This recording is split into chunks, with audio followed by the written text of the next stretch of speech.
Dans la lignée du Funcom Direct Showcase, je vais vous parler de deux annonces Discord qui ont été faites par les équipes de Funcom et qui donnent quelques informations intéressantes.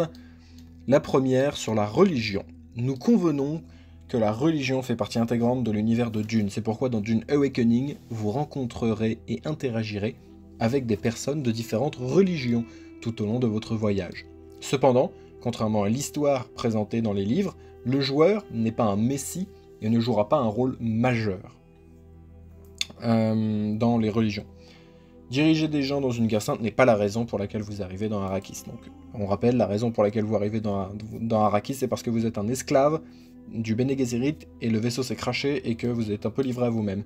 Les religions dans Dune, il y en a plusieurs, et on met le mysticisme et la religion en règle générale. Est-ce que le Bene Gesserit est une religion ? C'est plus du mysticisme et des croyances qu'autre chose. Il y a la religion Fremen, il y a la Bible catholique orange, c'est les deux immenses religions de Dune. Il y en a d'autres plus mineures, j'en ferai une vidéo dédiée.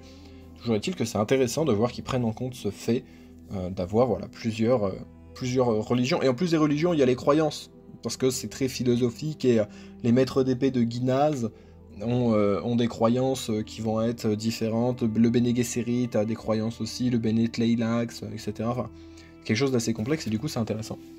Deuxième annonce sur la construction. Construire une base est primordial pour votre survie sur Arrakis. Donc ça, c'est au début, on se crache, il faut qu'on récupère de l'eau, qu'on boive l'eau des plantes, qu'on boive l'eau des animaux, qu'on survive aux Fremen, au ver des sables et aux tempêtes, et qu'on construise un premier abri qui sera littéralement une tente de survie un peu merdique, mais ensuite on pourra créer une petite base, puis une grosse base. Créez l'abri ultime, enregistrez-le sous forme de plan à partager avec vos alliés ou à vendre à ceux qui sont prêts à payer lors de l'échange. Donc ça pareil, c'est ultra cool. En gros, on peut, une fois qu'on a fait une construction, on peut la sauvegarder dans un plan, et ce plan-là, on pourra le filer à des potes et le vendre. Et ça veut dire que quand on l'achète, imaginons j'achète un château, je pose le plan, j'ai juste à rentrer les ressources et ça sera déjà aménagé. Donc ça veut dire que, typiquement, on peut faire des plans de construction de bases déjà toutes faites, et en fait, on peut avoir des châteaux portables, si tu veux. T'arrives dans une zone un peu dangereuse, hop, tu mets ton plan, tu mets toutes les ressources, et d'un coup, paf, t'as une base bien faite qui est construite. Supposons que tu fasses une base à la Vauban, qui soit un ouvrage défensif fait pour tenir une zone, et si t'as suffisamment de ressources, tu la poses, tu la mets, et t'as pas besoin de t'embêter à tout bien calculer, etc., tout reconstruire, c'est déjà fait, c'est nickel. Alors là, il y a une phrase que je comprends pas, donc je vais vous la lire en anglais. Exploring with a friend, place hologram down for them to fill in a for more streamlined building experience. Et vous explorez avec un ami, pour l'interrogation. Placez des hologrammes pour eux, et j'ai pas compris cette histoire d'hologramme.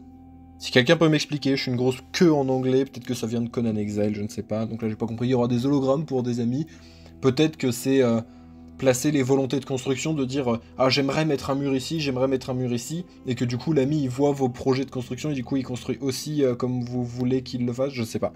À vous de me dire. Et à très vite, il va y avoir des vidéos pour le Direct Showcase, c'est en préparation, ça prend un peu de temps mais ça arrive. À très vite.